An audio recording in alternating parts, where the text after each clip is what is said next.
welcome to World Today, a brand new show on DD India which will bring you the daily window. It's your daily window to the world, and over the next 60 minutes, this is your show where we cut all the noise, bring you news as it happens. I'm Anil Thomas. Let's get started. Today it's going to be the latest on Prime Minister Narendra Modi to virtually chair that maiden high-level open debate at the United Nations Security Council on enhancing maritime security, and an update on that growing forest fires across the world and the dangers of vaccine hesitancy that could lead to the development of future COVID variants. We've got much more over the next one and a half hour, but first up, our headlines. Prime Minister Narendra Modi will address the high-level open debate on enhancing maritime security, a case for international cooperation in a short while.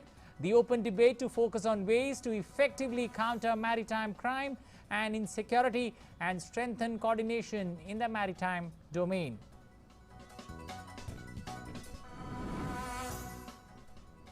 The UN climate panel sounds a dire warning, says the world is dangerously close to runaway warming, blames man for the worsening situation, says the greenhouse gas is already high enough to guarantee climate disruptions for decades. Add to the phenomena of heat waves, hurricanes and other extreme weather conditions.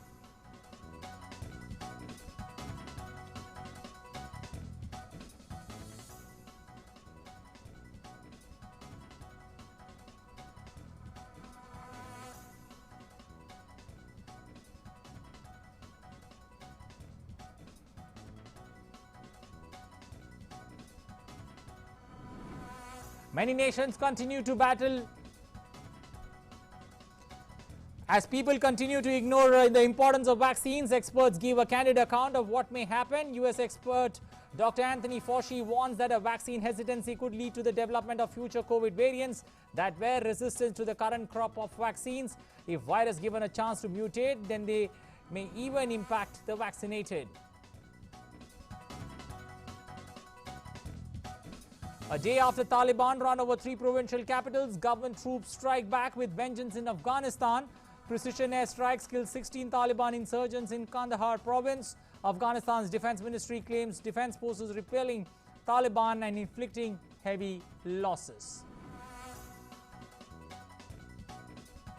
And Lionel Messi breaks down as he prepares to leave Barcelona, his club of 21 long years. While Barca fans are devastated and sound desolate, Paris Saint-Germain fans all set to welcome the Leo to Paris. Well, let's begin with the big news.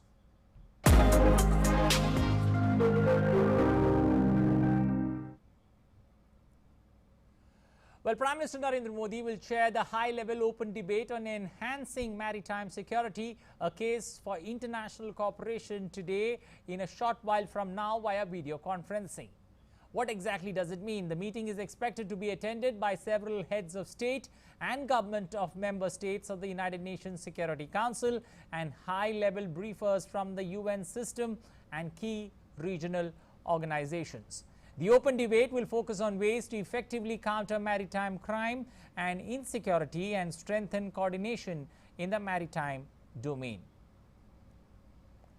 The UN Security Council has discussed and passed resolutions on different aspects of maritime security and maritime crime. However, this will be the first time that maritime security will be discussed in a holistic manner as an exclusive agenda item in such a high-level open debate.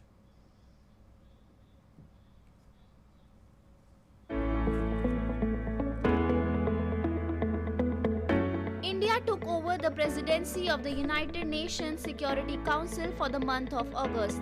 Maritime security, peacekeeping, counter-terrorism are the key focus areas for India during its presidency. Prime Minister Narendra Modi will chair the high-level open debate on enhancing maritime security, a case for international cooperation, on 9th of August. Prime Minister Narendra Modi will be the first Indian Prime Minister to chair a high-level open debate at the UNSC. India has had a long maritime tradition. Her cultural footprints stretch across Asia and Africa. India is committed to a safe, secure and stable maritime domain. India will build on initiatives in the maritime domain like Sagar and the Indo-Pacific Oceans Initiative. Ours is not an exclusive approach, and we aim to bring countries together on the basis of respect for international law. We believe that respecting freedom of navigation and adhering to international norms is essential for peace and economic growth in the larger and interlinked marine geography of the Indo-Pacific. India believes in a climate of trust and transparency, respect for international maritime rules and norms by all countries, and peaceful resolution of maritime issues and increasing maritime cooperation. India's vision for advancing maritime cooperation is rooted in the civilization ethos, pluralism, coexistence, openness, and dialogue. Bureau Report, DD India. Well, for more on this story, we've got Amrit Pal standing by in the studios to give us the latest, especially when it comes to the UNSC and the meeting that's going to be headed by Prime Minister Narendra Modi. Well, clearly, good evening, Amrit Pal. Looking at the way things stand, give us the significance and the objective of this particular meeting that's going to take place. Well, the significance and the most important thing, Anil, is that this is the first time that an Indian Prime Minister is addressing or chairing a UN Security Council session. Okay. As you said, the session is on maritime security, and the prime a case for international cooperation, where the Prime Minister is expected to make a pitch to all participants, which includes heads of state. We one for sure know that Vladimir Putin, the Russian president, is participating in it, and other heads of states and governments would be participating in it. So in that session, in that sense, the session is a high-profile session where the Prime Minister would be clearly making a pitch for a holistic approach to maritime security. Now, the United Nations as a body and various other fora like the Quad, etc., have talked about international security or maritime security, but the Prime Minister would be pitching to seek cooperation of all, and one of the biggest decision-making bodies of the world, the UN Security Council, saying it's time for all to cooperate, because the security of the high seas is important for everybody. Important trade routes lie on the high seas. A lot of international trade takes place through that. There is a lot of maritime crime that happens, which often goes, one, undetected, and second, unpunished. And thirdly, and most importantly, nations tend to look at seas and oceans in their regions as basically their backyards, their pond of sorts. So the Prime Minister would be pitching in would be making a pitch for cooperation among all member states of the United Nations, led by the Security Council, for cooperation and addressing the issue in a holistic manner, because this is an issue which stirs the world collectively. Okay, considering, for the layman, when somebody who's watching this particular, the significance of this as you laid it out, but what's maritime security, and why should UNSC debate on it, or why does it matter to the UNSC to discuss on such a topic? Well, maritime security is the security of the sea lanes, the security of the shipping lines that pass through the various high seas of the world. Okay. There are various oceans in the world, important, which have also become theaters of great influence. For example, the Indo-Pacific, or what we have in India, the Indian Ocean region. Now, what generally happens is the maritime security, there is a maritime security architecture that exists on paper in the world, where countries have exclusive economic zones. They are responsible for security of the seas in their region, and say if a ship is passing through their area and gives a distress call, it's incumbent upon them to come to aid of that on those shipping lines. But what actually happens on the ground is that many parts of the sea go unmanned, where piracy takes place. We've seen pirates take over ships. We've seen countries trying to exert their influence in their region. The example being China, how it rules the roost when it comes to the East China Sea. Now, clearly, this is something which the world has taken steps, but they have been piecemeal steps. There have other organizations like, for example, Quad is one example which is trying to bring this up and say, well, the security of these seas is important, but they're working on the Indo-Pacific. What I think the UN Security Council will be debating now, and which India during its presidency brings to sharp focus, is that there is a need for taking a holistic approach to providing maritime security for a free and fair flow of international trade, of shipping lines, and ensuring security of the shipping lines that pass and to the trade lines that pass through these seas. Anil. Considering that this is one of the topics, one of the three topics that India is going to take up in its presidency month, do you somewhere feel that this could be a great window to take forward Prime Minister's 2015 vision when he spoke in Mauritius about the Sagar? The Sagar, Sagar vision that he spoke about. That's right. Sagar, or security and growth for all in the region. Basically, the Sagar doctrine was relevant to the Indian Ocean region, where the Indian influences. But now, as the President of the Security Council, and this particular, India has chosen to bring this topic up, and no less than the Prime Minister, the first Indian Prime Minister to ever chair a Security Council session. He's putting his whole political weight behind it to bring into sharp focus the issue. So it's sort of an extension of the Sagar doctrine from the IOR or the Indian Ocean region to the other high seas of the world. Okay, Amrit, stay there with us. Amrit, we've got former diplomat Prabhu Dayal also joining us this evening. Good evening, sir. Welcome to World Today. Looking at the way maritime security is being looked at and discussed, is it somewhere, the center of India's foreign policy now?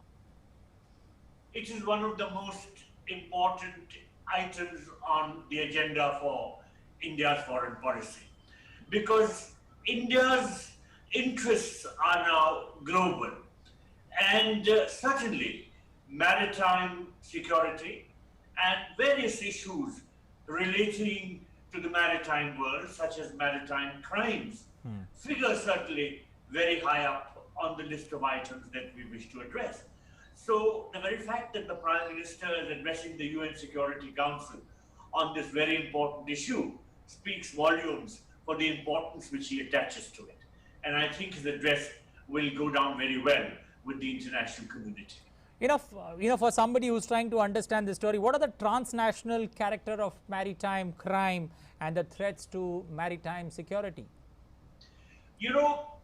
There are various transnational criminal organizations which operate in the high seas. Okay. And without international cooperation, the issue of combating international crimes on the high seas, maritime crimes, cannot be addressed.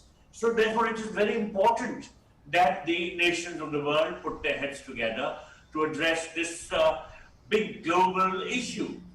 And I think there have been some countries which have not been giving the full weight of their cooperation to this issue. And I think that the very purpose of highlighting this during our presidency of the UN Security Council is because we want to make sure that international cooperation becomes a reality in this very, very important aspect. Mr. Dayal, is there an increasing demand when one looks at it, for maritime domain awareness at the bigger scale? Well, the global scale is where the demand is, and that's why our Prime Minister is addressing the challenge at a global forum. There is no forum more important for this issue than the UN Security Council. And this fact itself highlights the global aspect of this challenge and the fact that it needs to be addressed in a manner which ensures global cooperation. When one looks at it, what are the shared challenges to address, especially when it comes to threats to maritime security? Well, there are many threats, some which come from non-governmental actors, Okay. and some even from the actions and activities of governments. Because I think there is a lot of growing concern about the expansionist tendencies of some governments. And these tendencies are threatening maritime security.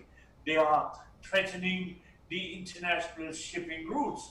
Because if one particular country tries to impose its will over the maritime seas and prevents the free movement of goods internationally, then that also impinges on maritime security in the international sense.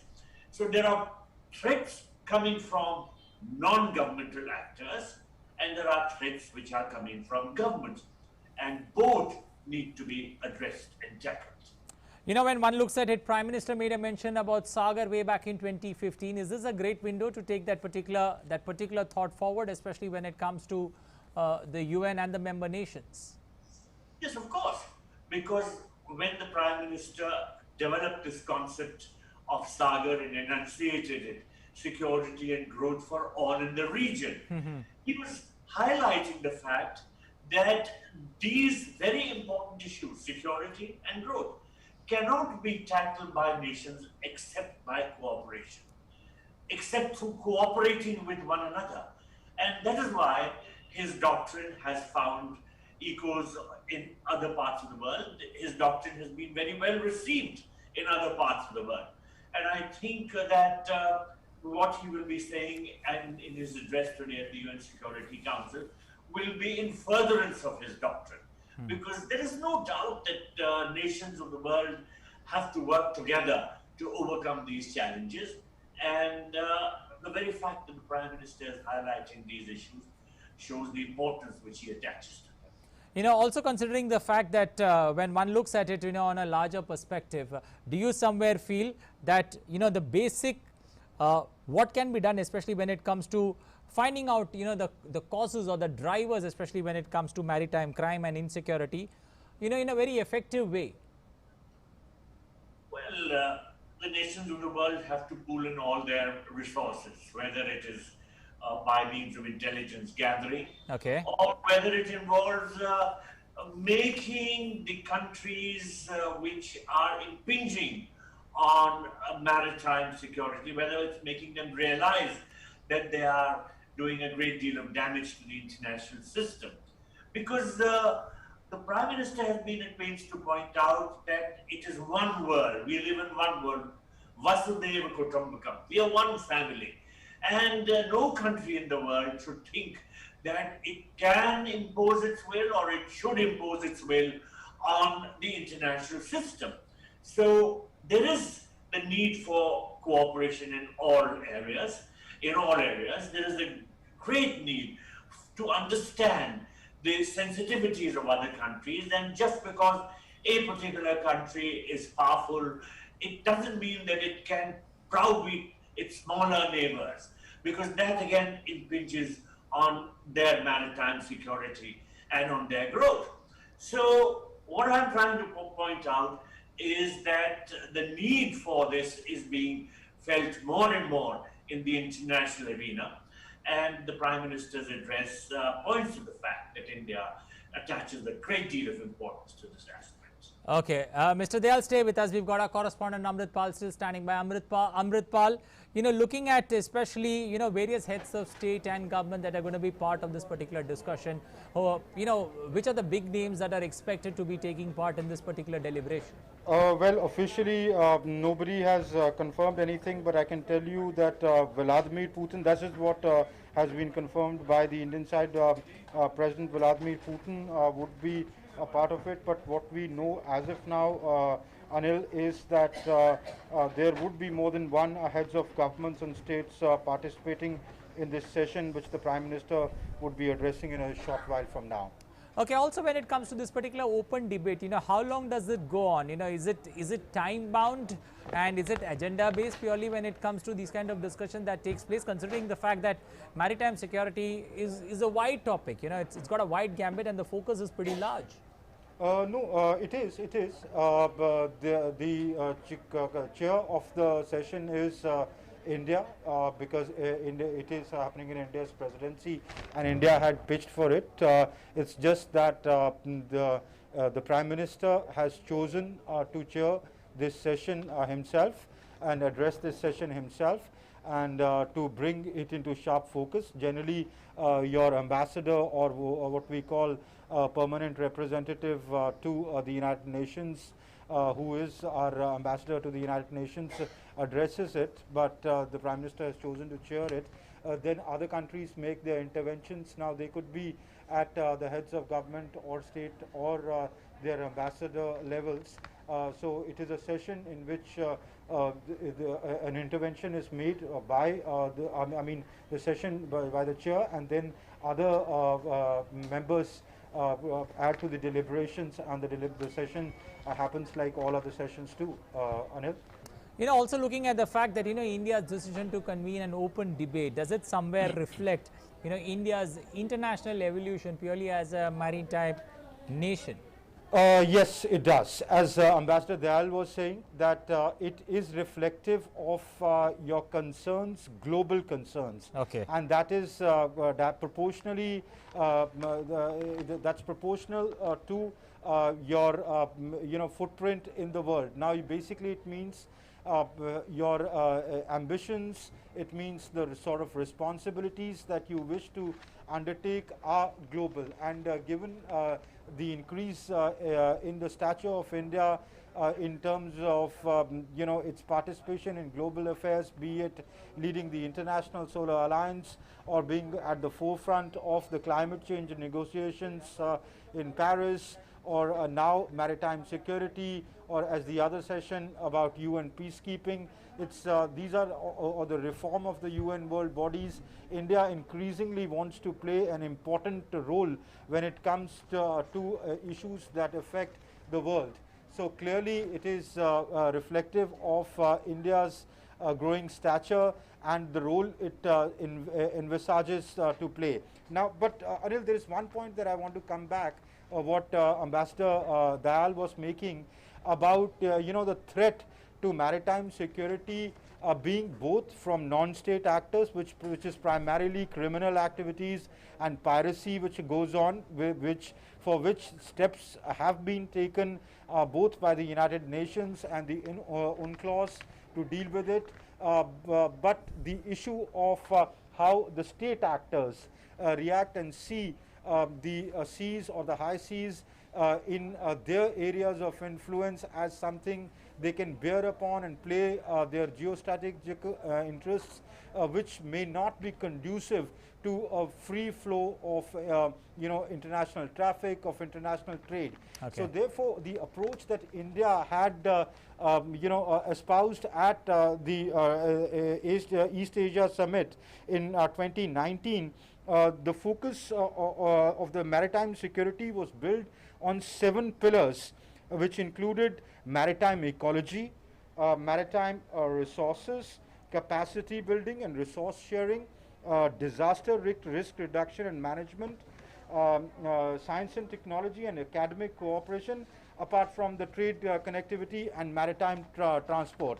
So basically building an inclusive infrastructure, that is the thrust will be the thrust of today's debate, how a more holistic approach to maritime security needs to be taken, which is multifaceted, which, as I said, includes what India had espoused at the East Asia Summit about, just not dealing with piracy, for example, but looking at disaster reduction or a comprehensive and a collective response to a disaster when it strikes at the high seas. We know how tsunami hit the whole world or this part of the world.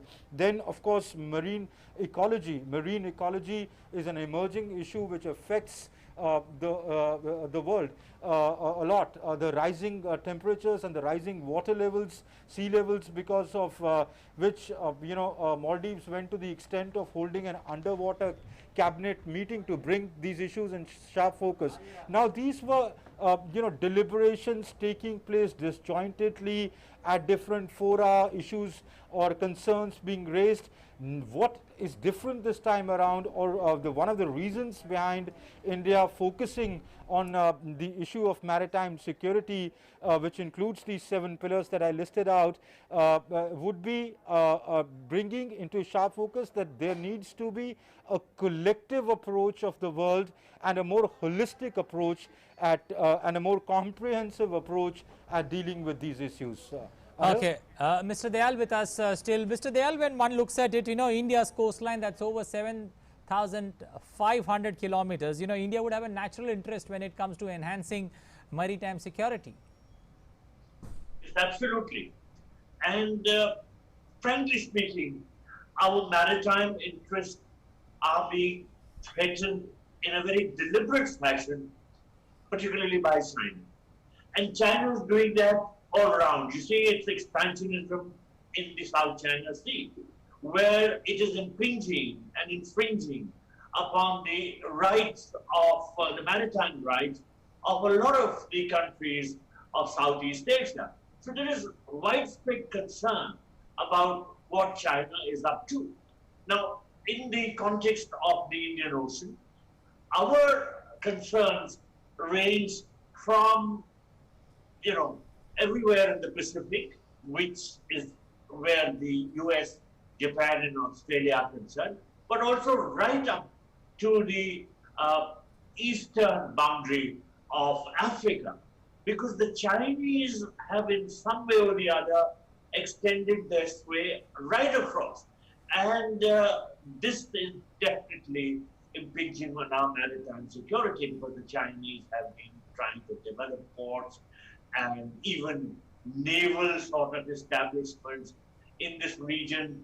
And this could hurt our maritime interests both in the short term and in the long term. So there is every reason why India has to be extremely wary and watchful of what is going on in our region, Okay. in the Indian Ocean region, in the Bay of Bengal, in the Arabian Sea, what is happening as regards the port of Gwadar, what the Chinese are up to in other countries in our region. So there has to be a very holistic approach which needs to be taken on the issue of maritime security, and our government is doing precisely that. Okay. Just to put things into perspective for our audience, the Indian Ocean region transports nearly 75% of the world's maritime trade and 50% of the daily oil consumption, the global oil consumption. That's the significance of the Indian Ocean region. Now, Mr. Dayal, when one looks at it, purely the measures that would be required to strengthen, especially, coordinated response to maritime crime and maritime security. Well, naturally, these issues can only be addressed through a coordinated approach, because countries of the world acting individually cannot meet this challenge. Okay. And that is why even a very powerful country like the United States is trying to have an understanding with key countries of the region, such as Australia, Japan, and of course India. And it is being increasingly emphasized that there is a need for everybody to work together to meet the challenge which is emerging from China. Because quite frankly, as I said earlier, the Chinese are undertaking activities which impinge on the maritime security of not only India, but a whole host of other nations. And that's why, as you said, there is a need to work together. Will this discussion also become a catalyst, when it comes to reviving or especially reviewing the operational effectiveness of the 1982 UN Convention, especially on the law of the seas? Well, the Convention on the Law of the Sea has run into some problems. Okay. Because, for instance, the Chinese regard their territorial, the exclusive economic zone as 200 nautical miles, and naturally that impinges on the territorial seas of several of the countries of Southeast Asia. So certainly there has to be a greater degree of understanding which needs to be shown by all the countries concerned. But are the Chinese in a mood to show such understanding? By present indications, they seem to be quite hell-bent on having their way without bothering to show understanding towards other parties involved. Okay, also when it comes to, the role of the private sector, how could it play a role, especially when it comes to this particular issue? Well, the private sector will have to be guided by the concerned governments. Okay. Ultimately, this matter will have to be resolved by being addressed by governments. Okay. The private sector will be playing a role in strengthening the hands of the concerned governments. It will have to work in sync with the governments of the region and the major players in this particular context. But by itself, the private sector will not be able to play that much of a role as governments will be able to. Certainly, the private sector will be affected adversely if there is expansionism on the part of China, or if China disregards the maritime interests and maritime security of the other countries of the region.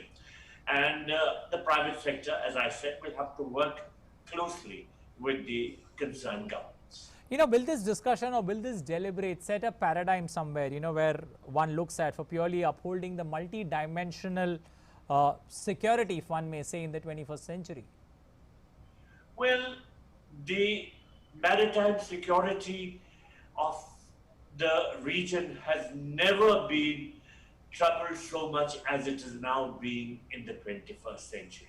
Okay. So your reference to the 21st century is very apt in this context, because the newer challenge in terms of submarines, in terms of the new ports which are being developed by the Chinese in Sri Lanka, in Bangladesh, in Myanmar, in Pakistan, and their attempt even to take control of the port in Iran, which India had developed.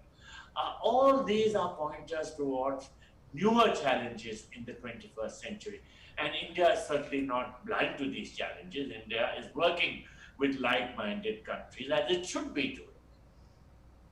Also now one looks at how would, the member state especially, enhance their capabilities, especially when it comes to handling this particular forum?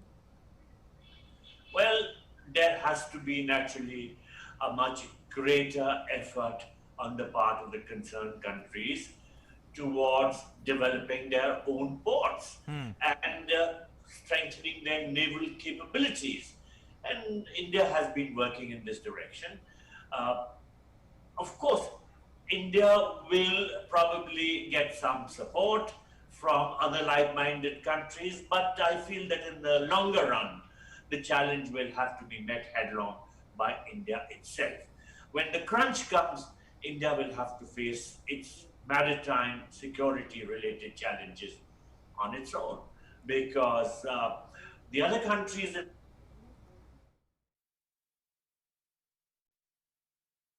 Well, at this point of time, let's cut across live to the UN Security. लिए भी हृदय से आभार व्यक्त करता हूं। Excellencies, समंदर हमारी साझा धरोहर है। हमारे समुद्री रास्ते इंटरनेशनल ट्रेड की लाइफलाइन है, और सबसे बड़ी बात यही है कि ये समंदर हमारे प्लेनेट के भविष्य के लिए बहुत महत्वपूर्ण है। लेकिन हमारी इस साझा समुद्री धरोहर को आज कई प्रकार की चुनौतियों का सामना करना पड़ रहा है। पायरेसी और आतंकवाद के लिए समुद्री रास्तों का दुरुपयोग हो रहा है।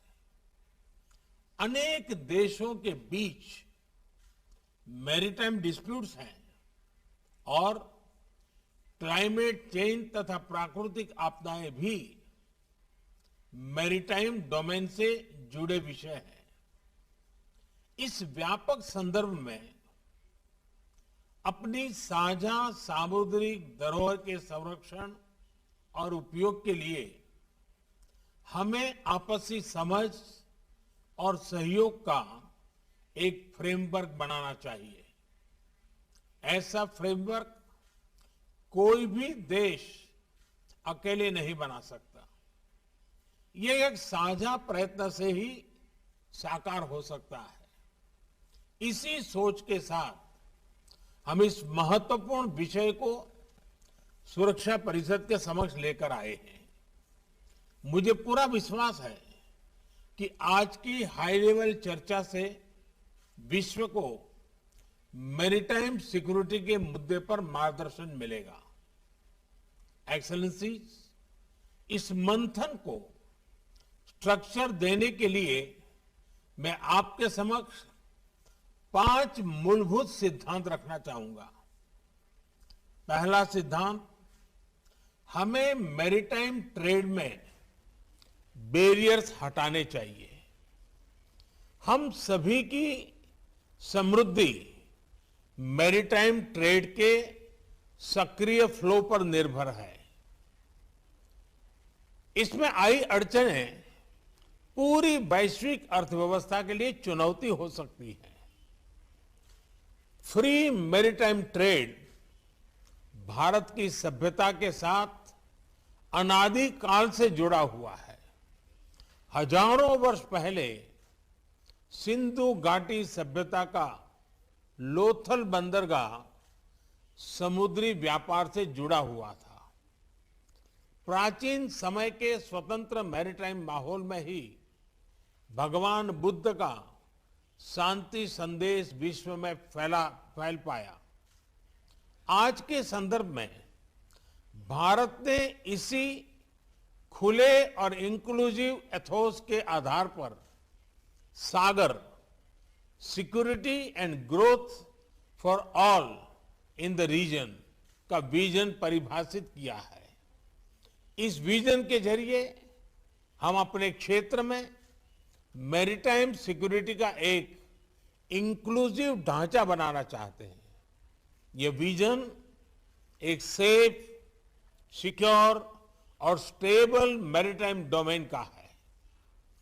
फ्री मैरीटाइम ट्रेड के लिए यह भी आवश्यक है कि हम एक दूसरे के नाविकों के अधिकारों का पूरा सम्मान करें। दूसरा सिद्धांत, मैरीटाइम डिस्प्यूट्स का समाधान शांतिपूर्ण और अंतर्राष्ट्रीय कानून के आधार पर ही होना चाहिए। आपसी ट्रस्ट और कॉन्फिडेंस के लिए यह अति आवश्यक है। इसी माध्यम से हम वैश्विक शांति और स्थिरता सुनिश्चित कर सकते हैं। भारत ने इसी समझ और मैच्योरिटी के साथ अपने पड़ोसी देश बांग्लादेश के साथ अपनी मैरीटाइम बाउंड्री को सुलझाया है। तीसरा सिद्धांत, हमें प्राकृतिक आपदाओं और नॉन स्टेट एक्टर्स, इनके द्वारा पैदा किए गए मैरीटाइम थ्रेट्स का मिलकर सामना करना चाहिए। इस विषय पर क्षेत्रीय सहयोग बढ़ाने के लिए भारत ने कई कदम लिए हैं। साइक्लोन, सुनामी और प्रदूषण संबंधित समुद्री आपदाओं में हम फर्स्ट रिस्पॉन्डर रहे हैं। पायरेसी को रोकने के लिए भारतीय नौसेना में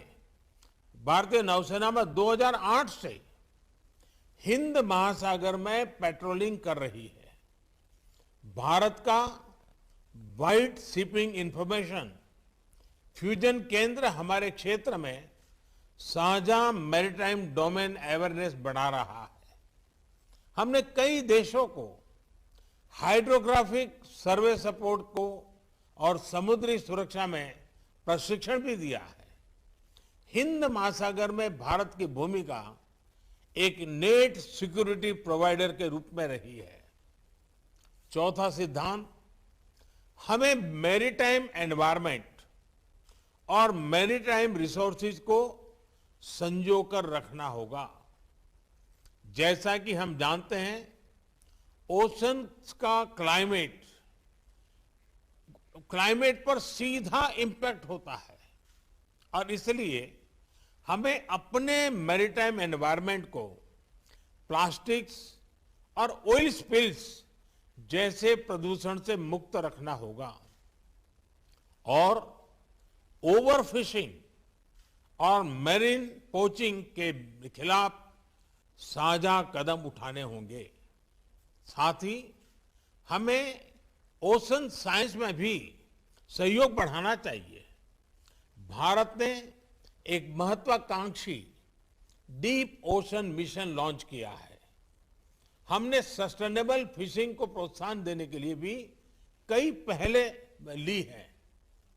पांचवा सिद्धांत, हमें रिस्पॉन्सिबल मैरीटाइम कनेक्टिविटी को प्रोत्साहन देना चाहिए। यह तो स्पष्ट है कि समुद्री व्यापार को बढ़ाने के लिए इंफ्रास्ट्रक्चर का निर्माण आवश्यक है, लेकिन ऐसे इंफ्रास्ट्रक्चर प्रोजेक्ट्स के डेवलपमेंट में देशों की फिस्कल सस्टेनेबिलिटी और एब्सॉर्प्शन कैपेसिटी उसको भी ध्यान में रखना होगा। इसके लिए हमें उचित वैश्विक नॉर्म्स और स्टैंडर्ड्स बनाने चाहिए।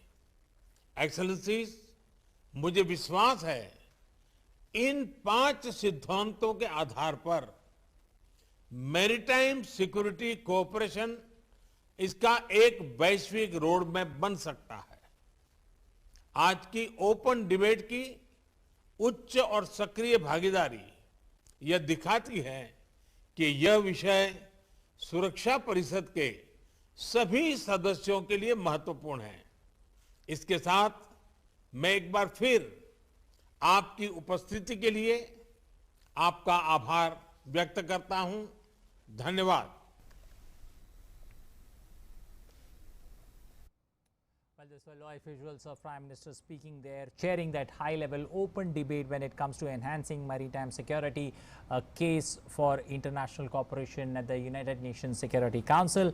The Prime Minister stressing on the fact that oceans are our mutual heritage, and the Prime Minister, while addressing the event, virtually spoke about 5 important steps for overcoming maritime issues. Firstly, removing maritime trade barriers, maritime disputes that need to be resolved mutually and by international law, saving maritime environment and resources, encouraging responsible maritime infrastructure. Clearly, the Prime Minister laying it out for the other member nations to follow in this open debate that's just opened. The Prime Minister there speaking on that. We still got both our experts there with us, Prabhu Dayal, former diplomat there with us. Coming back to you, Mr. Dayal, looking at what the Prime Minister here, the blueprint that Prime Minister laid out, especially 5 elements that he spoke about, how would you look at it, and what's the role now for the member nations to pick those 5 important advices or important steps that the Prime Minister suggested, especially when it comes to maritime security and maritime vision for the future? Well, first of all, let me mention that, as the Prime Minister said, the importance of this issue is evident from the higher level participation that was there at the event. When Prime Minister spoke, there was a high level attendance from various countries, and that shows that this issue is important for all. Now, as regards the 5 points which Prime Minister mentioned and which you enumerated, their importance is self-evident because, first of all, like the removal of barriers to free maritime trade is the need of the hour, as is the settlement of maritime disputes on the basis of international principles. Then, as the Prime Minister said, threats from non-state actors also have to be tackled. And as he said, the maritime environment and maritime resources need to be protected because the impact of the oceans on the environment has been all too evident. And then finally, as he said, a responsible maritime security is the need of the hour, for which infrastructure development is necessary. And he said this is all to be done as per international standards. So I think the Prime Minister was very successful in highlighting the major issues that are involved, the important issues that are involved. And I think his words will ring with all concerned nations as was evident from the high-level attendance at his address. Mr. Dayal, I would also like to mention that his address is very timely in view of the very serious challenges which are emerging, particularly in our own region, and which we were discussing earlier, especially from this overbearing attitude which China is having and which has been impinging on maritime security interests of a whole host of nations. you know, especially when it comes to disaster risk reduction and also when it comes to threat from non-state actors, you know, what is the Prime Minister clearly, without taking names, what is the Prime Minister clearly trying to pinpoint at? Well, I think the Prime Minister and any other right-minded person in his place would have been referring to the threat from China. Okay. There is no other country which is impacting in an adverse manner maritime security and the maritime interests of other countries as China is doing. And that is why there is a rising global concern about Chinese activities, not just in the Indian Ocean region, but elsewhere too. And while we are very concerned and are being adversely impacted by the Chinese attitude, so indeed other countries of the South China Sea region. So there is a need for everybody to work together. And I think the Prime Minister was emphasizing just that when he said that there is the need to settle maritime disputes on the basis of international principles. The emphasis on international principles is very evident because the Chinese have been ignoring international principles. You know, now when it also comes to piracy, the Prime Minister is stressed on piracy being, you know, a major headache, especially for a long time. Do you somewhere feel, you know, this particular point, especially when it comes to many member states, you know, there are many countries that have been affected by it, and this particular point drive home. So basically, is that common catalyst that's affecting almost all the nations that's got ocean somewhere in its boundaries? Yes, indeed. And India is amongst those countries which have been affected very adversely. You know, there are certain regions which are prone to piracy attacks by non-state actors, but it is rumored that there is the backing from some state governments, some state parties also. For instance, the Mediterranean and then the Red Sea area. But then the Pacific region also is prone to pirate attacks by pirates. And Indian interests, unfortunately, have been getting affected from time to time. There have been some incidents where pirates have attacked Indian ships or ships which have Indian crew, and these have led to some very, very serious results. So there is a need for the countries of the world which are right thinking and which think in the interests of maritime security and the maritime interests of one and all. There is a need for all these to work together to meet this challenge. Otherwise, how do you ensure maritime security, if not by working together? Okay, I'll ask you to, you know, stay with us. We've got Amritpal now there with us. Amritpal, looking at, you know, when one would say the Prime Minister laid out 5 clear pointers there, but what are the big takeaways that you would look at, especially when it comes to the Prime Minister there, as he chaired that particular meeting, the open debate, and what according to you are the big takeaways? I think the Prime Minister made a very passionate pitch for security of the oceans and saying they are our heritage and we need to preserve them. And for that, he listed out these 5 principles which basically put forth the approach that India advocates on how a holistic approach to dealing with maritime security goes. Now, first he says free maritime trade sans barriers to establish legitimate trade. If you look at what he means by that is that there should be open lanes, free and flow of the traffic or the sea traffic, and all impediments on this which could, as Ambassador Dayal was saying, be by non-state actors or state actors. The Prime Minister, without using the term state actors, calling for a free flow of trade, saying with sans barriers. These could be both trade barriers or could be, the other barriers which come in the way of the free flow of international traffic, the sea traffic especially. Then he talked about settlement of maritime disputes should be peaceful and based on international law only, basically arguing that countries who do not abide by international laws, there have been countries, China for example, who have clearly violated the international law, various rulings of the UNCLOS where it says we refuse to abide by them, and they see the areas of their influence as their strategic backyard. The Prime Minister basically putting out that any kind of disputes, all sort of disputes should be resolved through peaceful methods, one, and not by an imposition of will or by force, and they should be peaceful and in accordance to the law. The Prime Minister also making the third point that disaster management, the threat from disaster and the threat from non-state actors is another impediment to the free flow of maritime trade and maritime connectivity and the maritime security as a whole.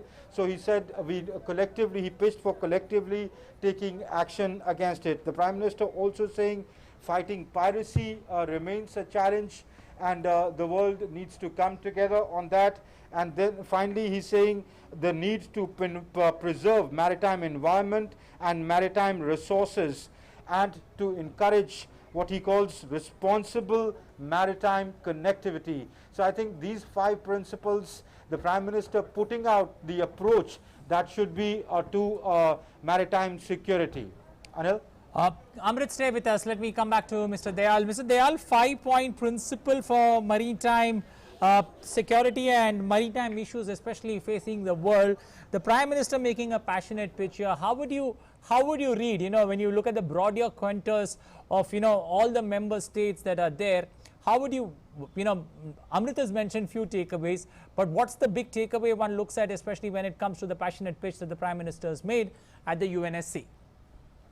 Well, the biggest takeaway is that India itself will have to focus a lot of attention and put in a lot of resources in the development of its naval resources, the development of its ports, because maritime security related challenges are very, very serious, and that is why the Prime Minister has devoted his speech at the UN Security Council on this subject. The Prime Minister didn't beat about the bush. He came straight to the point and he outlined the 5 major points which Amrit Pal mentioned.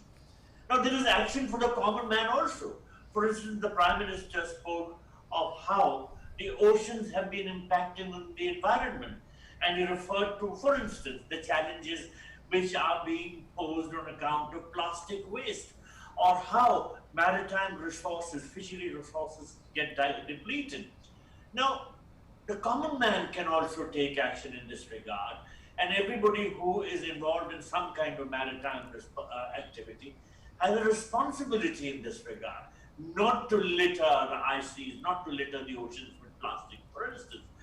But of course, the governments concerned have the major share of the responsibility, and that is why the Prime Minister's emphasis was on working together and trying to resolve matters in accordance with international principles.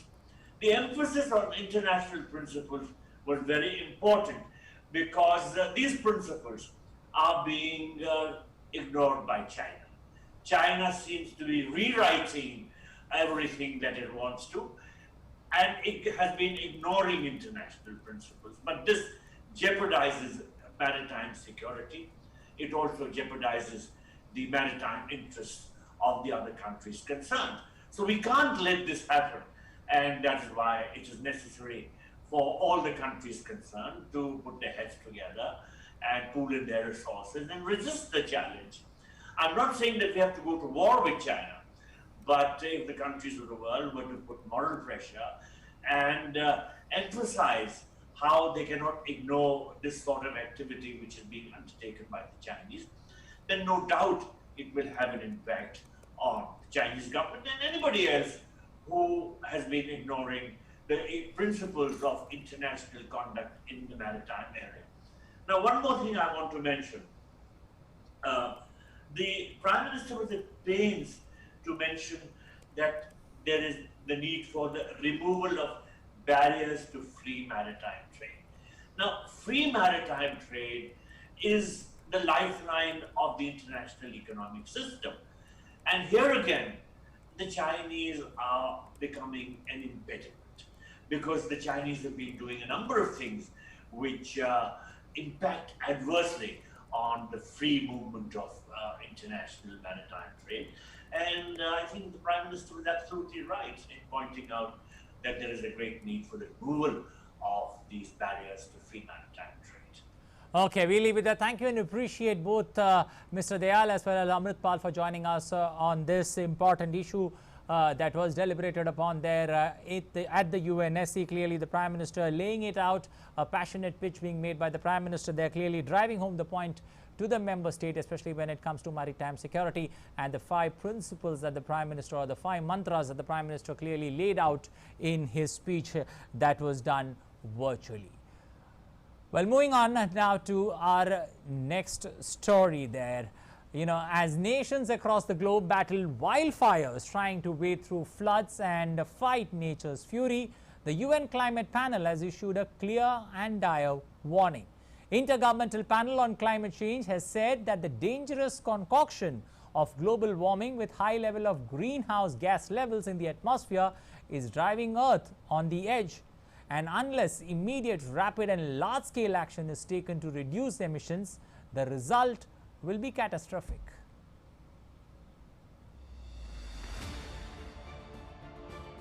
Even as wildfires rage in Greece, Bolivia and California, and Venice's St. Mark's Square was flooded twice over the weekend, the latest Intergovernmental Panel on Climate Change, or IPCC report, provides new estimates of the chances of crossing the global warming level of 1.5 degrees Celsius in the next decades.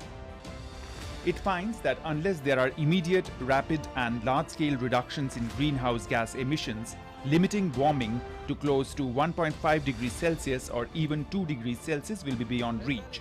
The report shows that emissions of greenhouse gases from human activities are responsible for nearly 1.1 degrees Celsius of warming since 1850-1900 and finds that averaged over the next 20 years, global temperature is expected to reach or exceed 1.5 degrees Celsius of warming. For 1.5 degrees Celsius of global warming, there will be increasing heat waves, longer warm seasons and shorter cold seasons. At 2 degrees Celsius of global warming, heat extremes would more often reach critical tolerance thresholds for agriculture and health.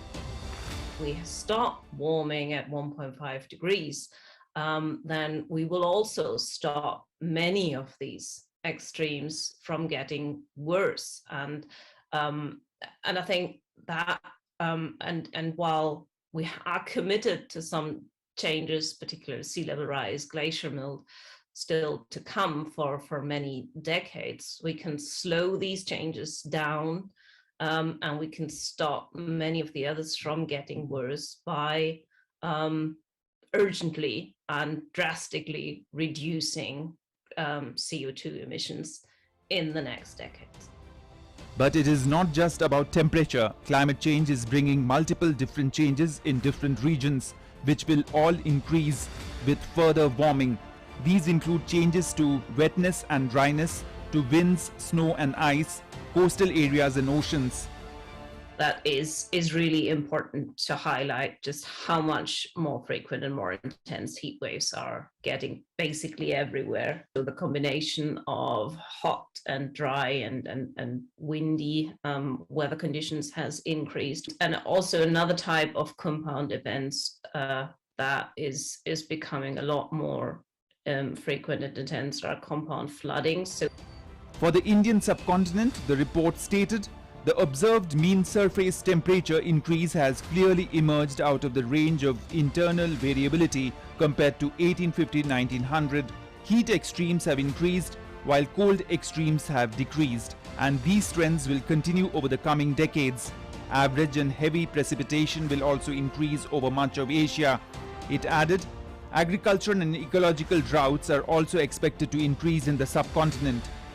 India is well on track to achieve its Paris Agreement targets well before the target date of 2030. India has voluntarily committed to reducing greenhouse gas emission intensity of its GDP by 33 to 35% below 2005 levels by 2030. Bureau Report, DD India. Meanwhile, wildfires continue to burn and challenge the authorities in many nations across the globe, from the Greek island of Iva to the lowlands of Bolivia, from Valencia in Spain to California in the US West Coast. Wildfires are surging ahead and leaving a trail of destruction and debris in their wake. It's like the scenes were taken straight out of some Bollywood horror sci-fi flick and pasted on the landscape of many nations, but that perhaps would have been a better alternative and wish for lakhs of people who are now facing the fire fury in their settlements. Wildfires seem to be on a rampaging run around the globe with no signs of them abating. A look at the scenes of these fires is enough to explain to the man that it is but a minuscule member of the nature, and when it turns furious, the option to contain the fury remains limited.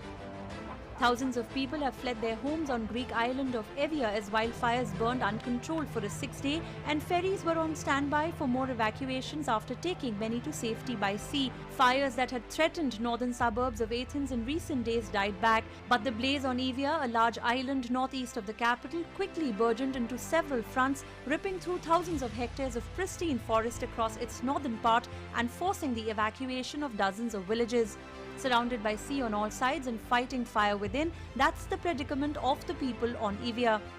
Terrible. I cannot explain to you, like in the horror movie. You see the horror movie, you got afraid and you tell to yourself, okay, this is movie.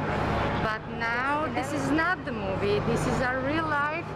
This is horror that we live for the last 1 week, almost 1 week. And you doesn't know if this horror will stop tonight or tomorrow or in 5 days. And everywhere in Greece it's the same problem, but here we have big problem. Greece's worst wildfires in 3 decades have been aided by searing temperatures and hot winds which have created tinderbox conditions. Across the country, forest land has burned and dozens of homes and businesses have been destroyed.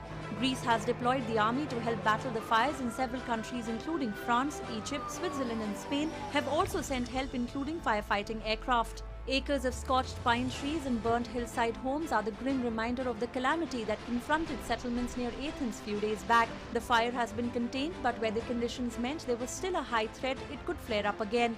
Wildfires have scripted a similar tale of disaster in neighboring Turkey, which also continued to combat the worst wildfires in its history. The fires, aided by strong winds, low humidity and temperatures above 40 degrees Celsius, have destroyed tens of thousands of hectares of forest in the region. Nearby in Spain, Valencian firefighters continue to battle a wildfire which broke out on Saturday.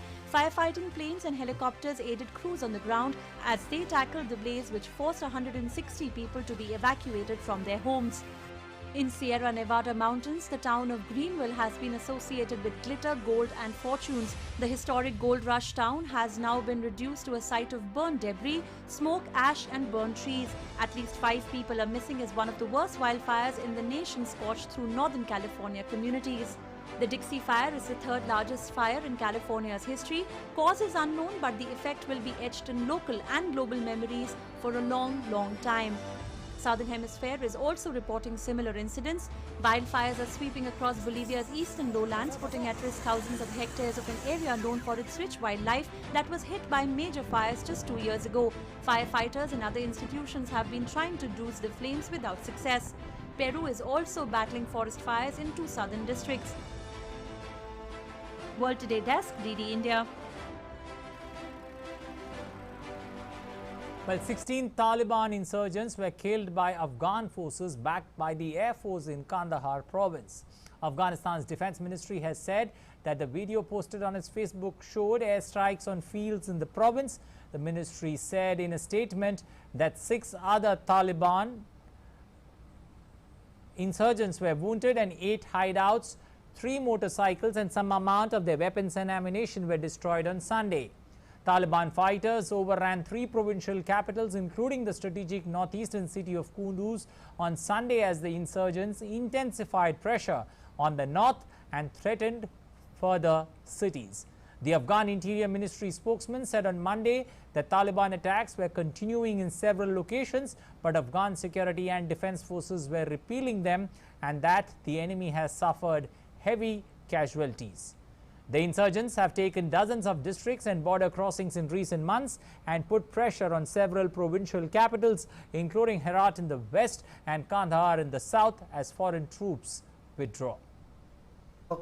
Enemy attacks continue in cities of Kunduz, Shebergan, Samangan, Sarepul. Still, fortunately, Afghan security and defense forces are resisting them. We have made progress in Kunduz and other cities, and the enemy has suffered heavy casualties. Due to the pressure on the enemy, they have focused on cities of Mazar and Pole Komri, but fortunately, we have strong security lines there, and there is resistance against the enemy.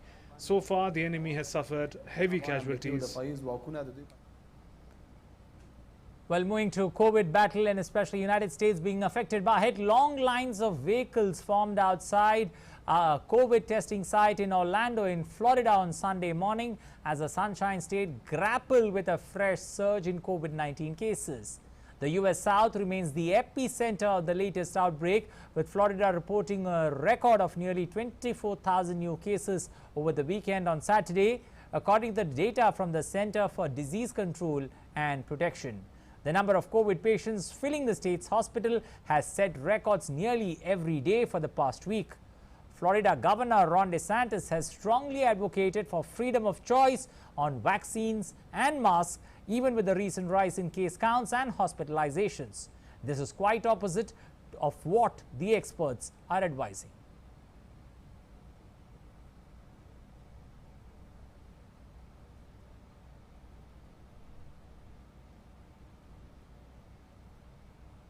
Meanwhile, Dr. Anthony Fauci, the director, National Institute of Allergy and Infectious Disease, has warned that vaccine hesitancy could lead to the development of future COVID variants that bear resistance to the current crop of vaccines. The vaccines do quite well against Delta, particularly in protecting you from severe disease. But if you give the virus a chance to continue to change, you're leading to a vulnerability that we might get a worse variant, and then that will impact not only the unvaccinated, that will impact the vaccinated, because that variant could evade the protection of the vaccine. So people who are unvaccinated should think about their own health, that of their family, but also the community responsibility to crush this virus before it becomes even worse.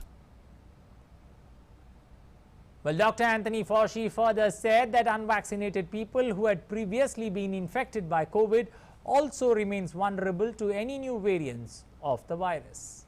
Well, there have been recent studies that clearly show that if you've had COVID, you might be protected for a while against the original virus that you were infected with. But when variants come along, you are vulnerable. And there was a study that came out within this past week that showed that if you are infected, recover, and get one shot of the vaccine, your protection doubles what it would be if you got 2 shots of the vaccine and were not infected.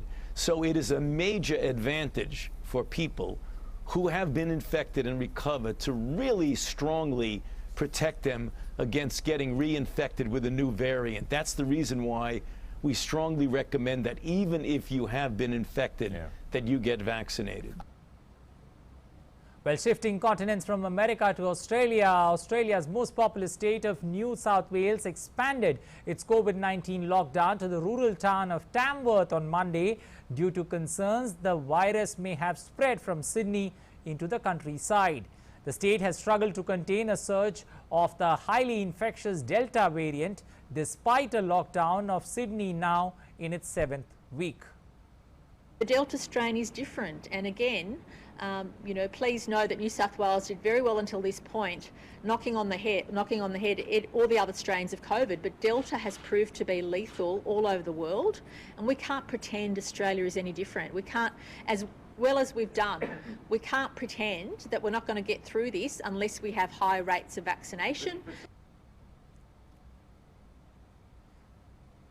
The extended lockdown threatens to drive the country's 1.5 trillion economy into its second recession in as many years. High school students from Sydney's hotspots, local government areas also received their first COVID-19 vaccines as part of a state government program.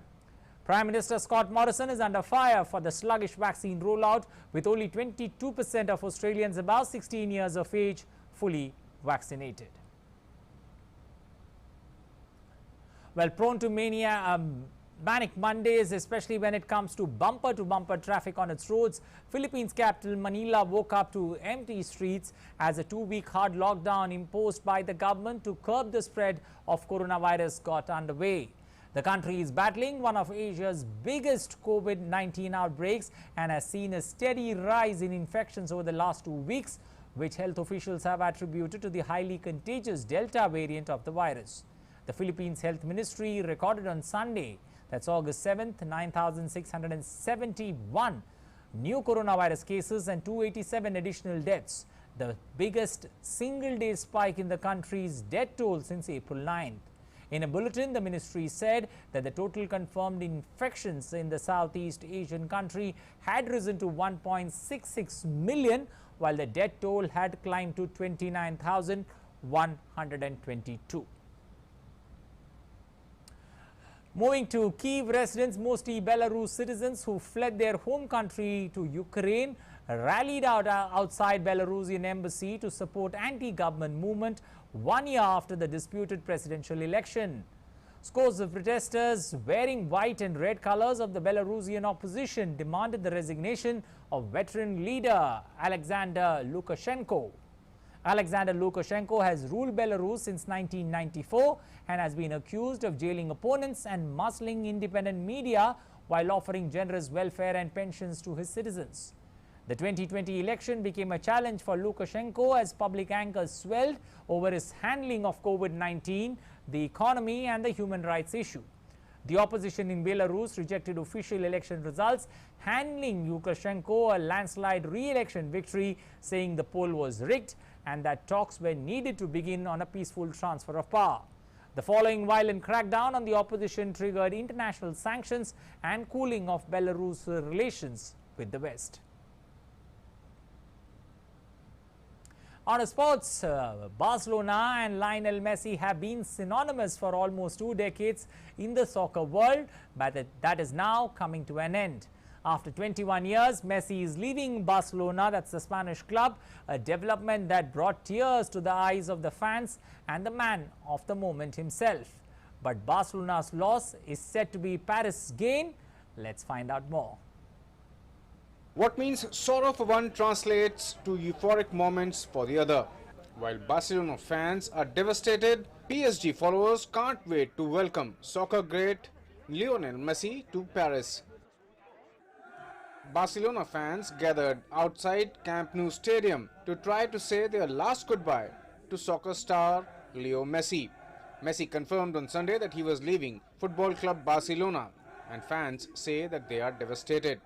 Meanwhile, in Paris, delirious fans were already waiting for Messi's arrival on Sunday after he confirmed that he was in talk with the French club over a possible move.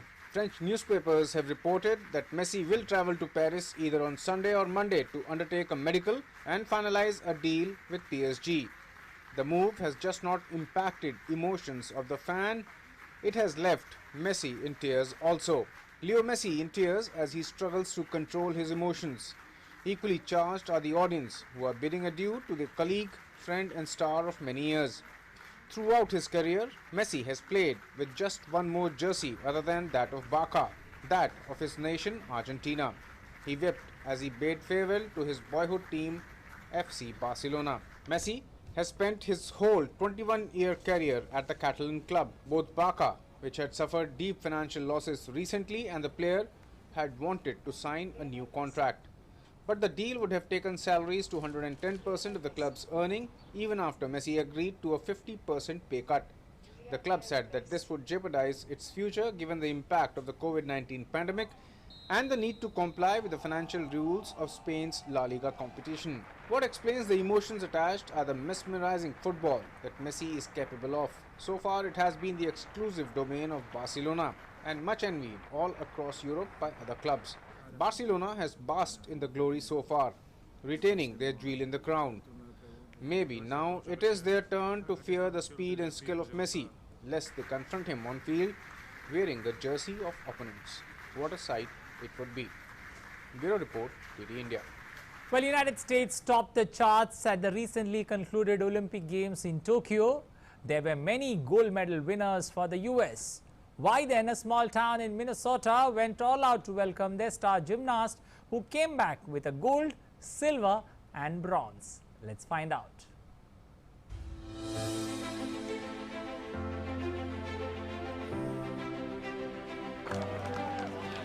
Sunisa Lee was given a hero's welcome at St. Paul's, Minnesota on Sunday after she won Olympic gold in the women's gymnastics all-around, silver with her teammates in the team event and bronze in the individual uneven bars competition.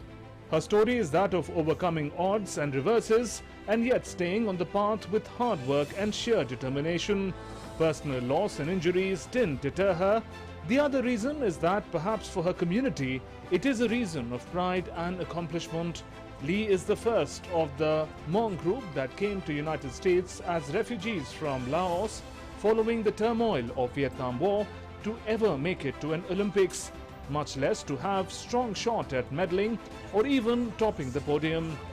At 18, one of the youngest members of the US team, Lee also arrived at the Olympics after overcoming more than most. In 2019, her father fell from a ladder and was left paralyzed from chest down. Last year, she lost an aunt and uncle to COVID-19, both of whom used to make her herbal tea and gave massage to heal her injuries. Lee began gymnastics at 6 after her mother, exasperated at her acrobatics around the house, sent her to a local gym. She struggled with leg and foot injuries last year but came back stronger. World Today Desk, DD India. Well, around 500 participants, including Japanese Prime Minister Yoshihide Suga, gathered at Nagasaki Peace Park on Monday, that's today, to commemorate the 76th anniversary of the US atomic bombing. Participants wore masks and maintained social distancing at a downscaled event that was held amid the ongoing coronavirus epidemic. At 8:15 a.m. on August 6, 1945, a bomb nicknamed Little Boy was dropped by a US B-29 warplane, Enola Gay, that destroyed the city of Hiroshima. 3 days after the Hiroshima attack on August 9, 1945, United States dropped another atomic bomb on Nagasaki in southern Japan. The city estimates that around 210,000 people were killed by the attacks, leaving more than 150,000 people injured. Well, let's now take a look at what else is making news around the world.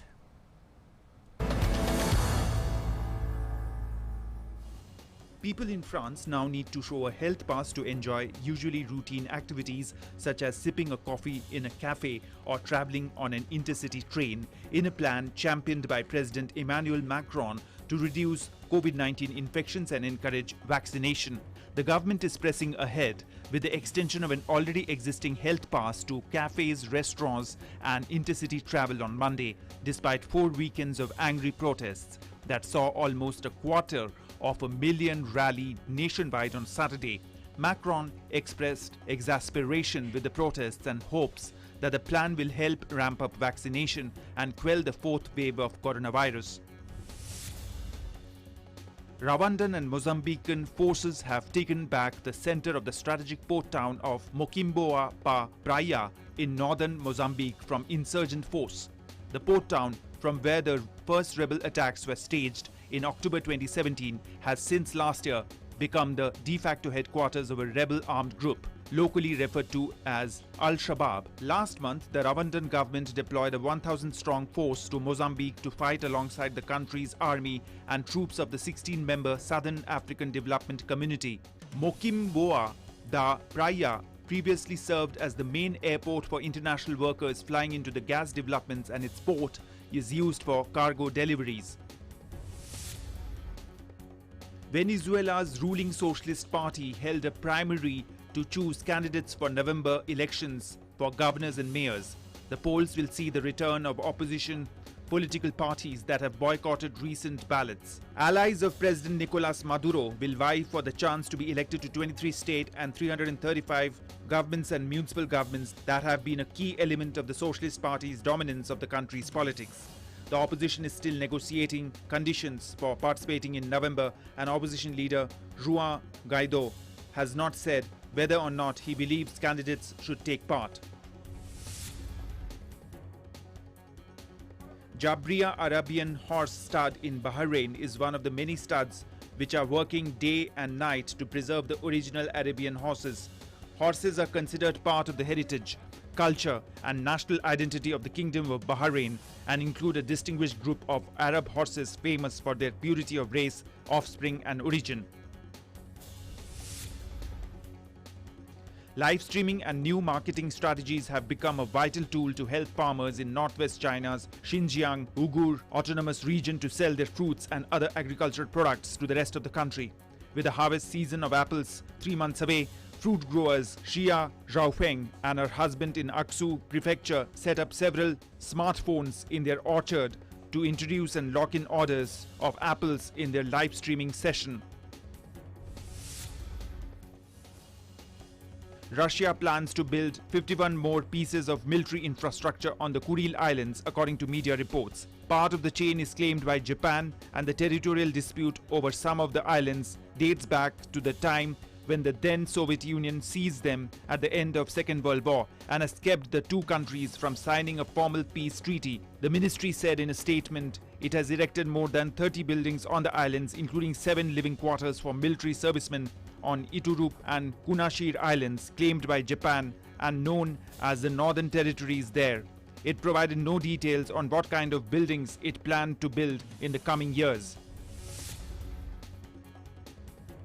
The streets of Algiers are the shelter for hundreds of homeless people who lack medical care amid the spread of coronavirus pandemic. In this regard, the Ministry of Solidarity, in coordination with the Ministry of Health and a number of other public agencies, launched a campaign to track homeless people to offer them medical care ahead of vaccinating them.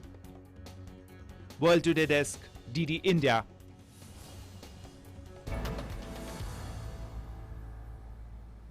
Well, now let's take a look at some other news stories from around the world.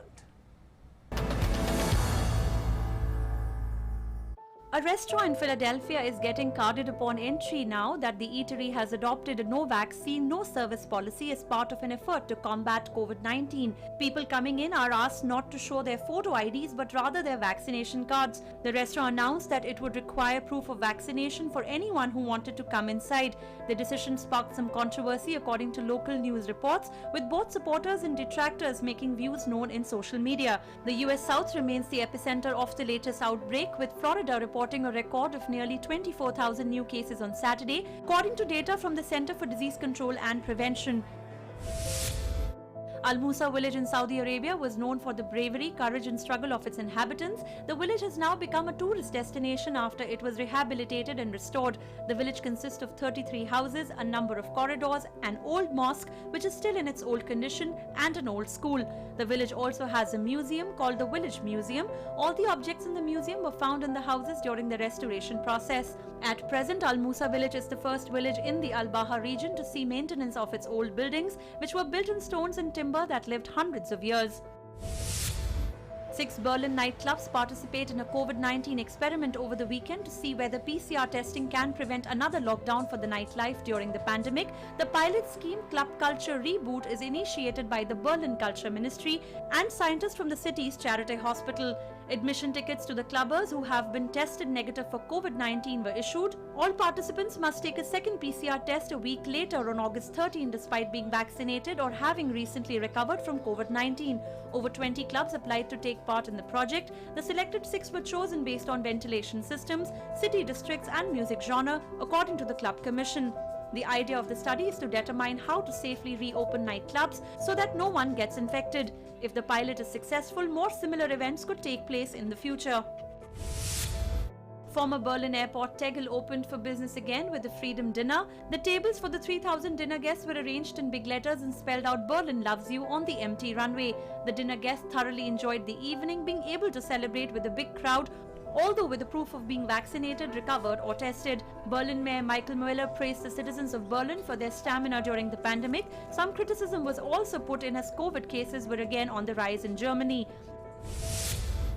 In Brazil, bikers took part in a rally in Brasilia to support President Jair Bolsonaro as he once again seeks to court cops amid stark politicization ahead of next year's election. Appearing alongside thousands of motorcycle riding supporters in Brasilia, the far-right former army captain said the country's state military police forces serve as a support to what he dubbed "My Army." The popular former leftist president Luiz Inácio Lula da Silva, Bolsonaro's main rival, appears to be strengthening his lead over the president. Although neither men have announced their candidacy, the 2022 election is widely expected to be a runoff between the two polarizing figures. The first Al-Quds International Book Fair is being held in Al-Quds University College in Iraq. Over 22 local Arab and foreign publishing houses representing 9 Arab countries are participating in the exhibition. The exhibition included personalities of artists, sculptors and academics. Interestingly, a number of authors will sign their books in this exhibition. World Today Desk, DD India. Well, as the Summer Games in Tokyo began winding down, astronauts and cosmonauts aboard the International Space Station could not resist Olympics fever this week. Split into 2 international teams, Team Soyuz and Team Dragon, the athletes competed in zero-gravity events such as no handball, synchronized floating and gymnastics. NASA did not report if any medals were awarded. Well, that's it in this edition of World Today. But remember that you need to get yourself vaccinated as we continue the fight against COVID-19. And when you step out to get yourself vaccinated, please get a family member or a close friend along with you so that more and more people can get vaccinated and you do the society, a larger good. Remember, you and I need to see a better tomorrow. For that, we need to get more and more people to get vaccinated. That's it from me and my entire team on World Today this evening. Thanks for watching. Have a safe and wonderful evening ahead. Bye-bye.